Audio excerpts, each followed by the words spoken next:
Hi everyone, it's Luke. Today we are going to show you how to create an animated character or animated image, depending on what you want. First of all, we need Canva and we need an image. So I'm gonna open an pexel.com and type in person.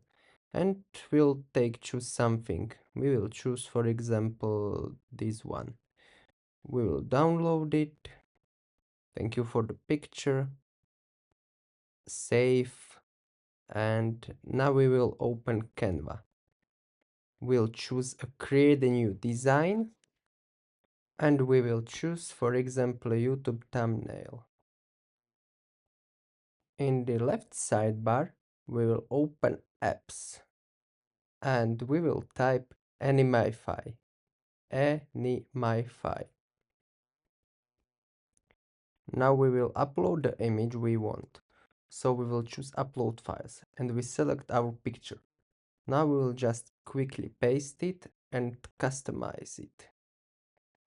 Simple scale a little bit.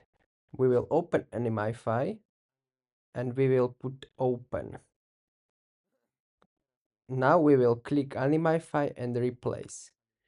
The image will edit and replace itself for us. Now just wait a second and we got it.